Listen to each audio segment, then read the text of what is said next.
Thank you. As you said, I'm studying climate change, Cisco, and genetics. And so first I'll talk a little bit about climate change, Cisco, and then I'll talk about climate change, and more specifically about how it impacts winter lake conditions. And then I'll talk about the interactions between Cisco and climate change, and finish with descriptions of my master's projects. So first of all, let's learn a little bit about Cisco. There are cold water species that rely on cooler temperatures, and they rely on winters for egg development.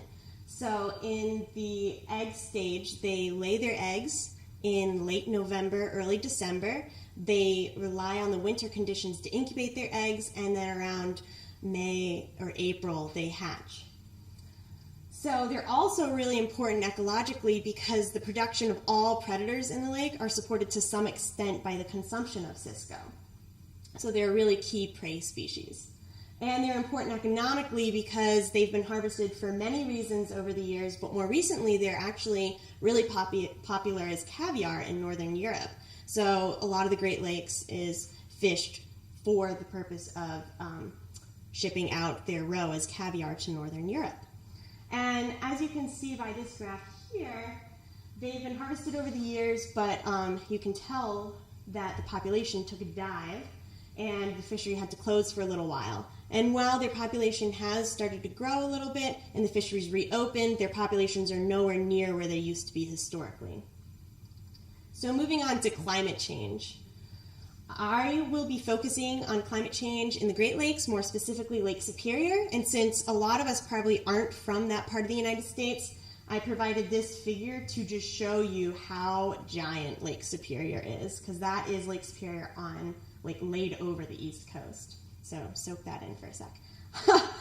But moving on to talk about climate change itself, and more specifically how it changes ice cover on the lake. You expect some interannual variability. However, Lake Superior is experiencing a significant downward trend in lake coverage. So what you're seeing in 2016 might be the norm. Also, just to point out, 2014, that is a combination of snow and ice coverage. In 2015, that is just ice coverage, like clear ice. Because moving forward, these changes in ice cover can change other factors such as flow, temperature, and light.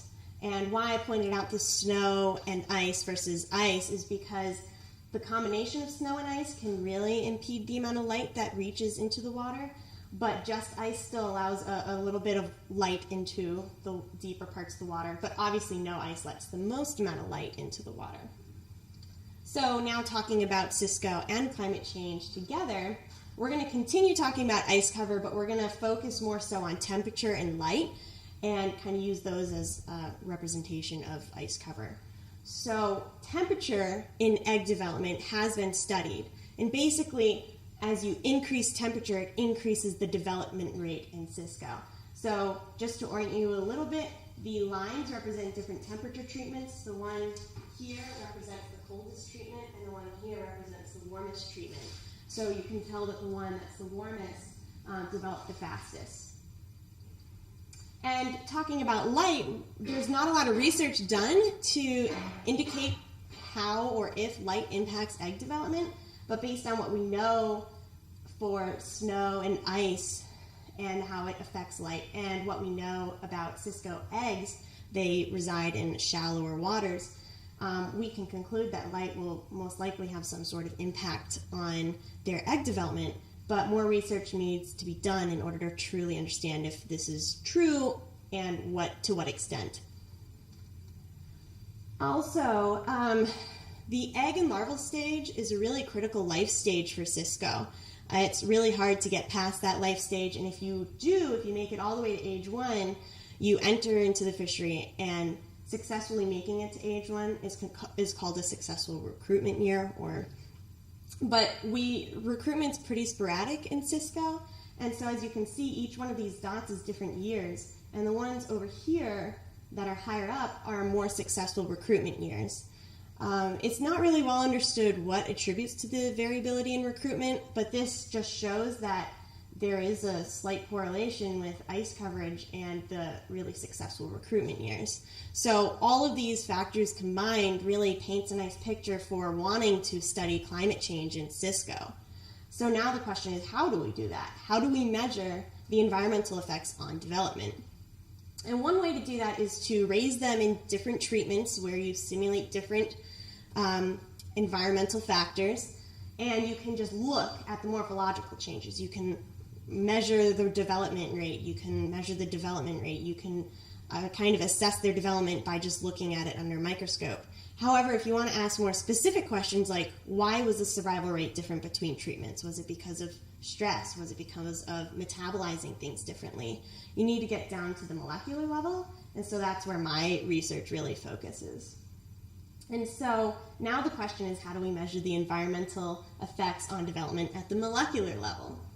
And in order to kind of get at where I'm studying, I'm going to walk us through some kind of basic biology, so bear with me. So we start with the fish. And that fish is actually made up of a ton of proteins, which have been translated from RNA, which has been transcribed from DNA. But more specifically, it's been transcribed from a specific gene. And so genes hold all the information you need to make these proteins. But this process of making a protein can be turned on and off by various processes in our body. And environmental factors also can play into this. So it can decide whether that gene will become a protein. And by the way, your genes aren't being expressed at all points in your life. So sometimes you might need that gene on. You might need to be making that protein. Other times you don't need it. So throughout development, you'll be expressing different genes. So basically, if you're raising these eggs in controlled conditions and the only thing that's different is your environmental factor, if you see differences in gene expression where the environmental factor allows the process to be happening or it turns off that process, then you know which genes the environmental process is kind of affecting. And so basically what I'm really looking at is the presence or absence of RNA, because that tells me if the gene is expressed or not expressed. So now that we have that background, we'll start talking about my actual master's projects. There were two projects. One occurred this past winter, and it focused on just light duration. We're trying to get a broad idea of if light impacts egg development. And the next project will occur this coming winter, where we focus on the combination of light and temperature. So first of all, we're going to talk about my pilot study. And I'm sure you're all distracted by the video, so I'll point out that the little gold specks on the bottom are actually the eggs, and the things that you see kind of swimming around there, those are actually freshly hatched larvae. So I don't know if I can get it to go again, but basically there'll be a better video later on. So anyways, the treatments for the pilot study, we had one treatment where it was 24 hours light, continuous light. One treatment that was a regular photo period, so regular day-night cycle based on the actual day-night cycle that was occurring in nature. And then a 24-hour dark tank. And so here on the bottom, it's showing you that when the hatch started, when it ended for each tank. However, although it starts here, we don't really consider it full hatch until it reaches 50% hatch, because these could have just been like early birds or something. So basically, this is when tank A, the light tank, reached 50% hatch, and this is when tank C reached 50% hatch. It's almost a week different. And so for my genetic analysis, I decided to focus on transcriptome, so like assessing the presence of all the RNA at this time point in both, so the 50% hatch in both. And I did that for eggs and larvae at the hatch time. So basically, we reared the eggs, I extracted the RNA, sent it out for sequencing, and I'm now on the bioinformatics part. So basically, I'm taking the tons of data that I get back from sequencing, organizing it, cleaning it up, so that I can tell which genes were expressed in which treatment, and the function of those genes, so we can answer some of those questions that we discussed earlier. So basically, based on some literature, I expect to see different levels of expression in circadian rhythm genes, stress response genes, and DNA repair genes. So for the next experiment, we're going to be focusing on light and temperature. And this time, we'll have the eggs on a regular photoperiod, day-night cycle. But what's going to be different is the light intensity will be different. So that'll simulate what I showed you earlier about snow, ice, and no ice, the different amounts of light that can get through. We'll also have different temperature conditions, and basically it'll result in 9 different treatments, 6 replicates of each treatment. And for the genetics, we're still kind of deciding what will happen. It really largely is based on the results from the pilot study, which we haven't completed yet. So I'll either do another transcriptome, or I might hone in on a couple genes that we found to be significantly differentially expressed in the pilot study, and also some genes that have been cited in the literature for temperature and egg development.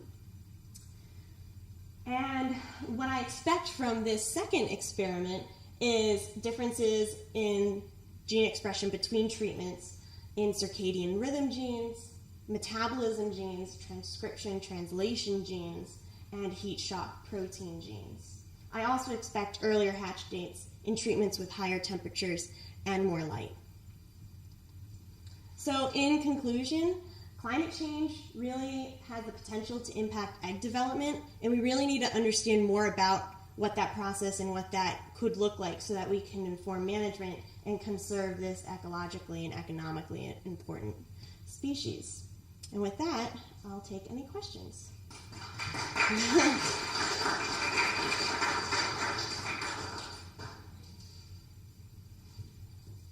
All right, go ahead. What's the relationship between development rate and survival?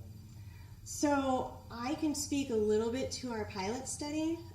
As I said, in the light tank hatched a full week before the dark tank, their survival rate was also down. We're still kind of looking at that right now, so you'll know more if you come back like a year from now or something. But you know, I'm going to dive into the literature a little bit more on that too, because it's kind of piqued my curiosity. Go ahead. So you have the chart of various recruitment years and have their success or failure rate. Mm-hmm. I'm just curious what the lifespan of the Cisco is. So, like, you know, does the recruitment rate have a pretty heavy impact on how the next year hatch turns out, or is it, do you have a few years of lag time that you might be able to smooth out some irregularities or Right. costs? So that's a good question. It takes a few years for them to reach reproductive age. They can live quite long. I want to say until like 20s, maybe even.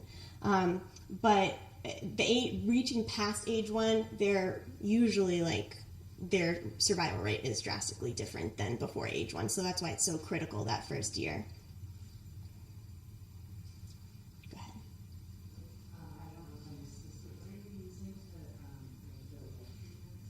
Right, so we have, basically it's a light system that was developed for agriculture, and you can put it on a timer.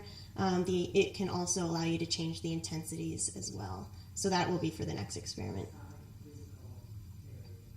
No, so it's like a light bulb that like you can adjust with a box, I guess, like with controls, I don't know. Yeah. Any other questions? Okay. Oh, yeah, go ahead.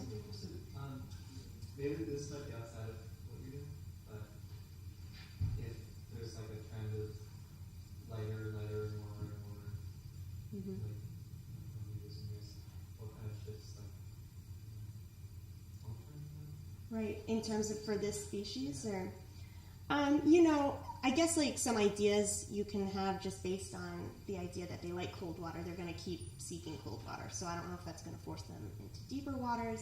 But eventually, if this, you know, is good, I can't say for sure like how long and to what extent it will progress. But eventually, it's going to cause like a whole ecosystem shift, and we're not really sure what that means for the whole ecosystem yet. So. Awesome. Well, thank you, Hannah. Thank you.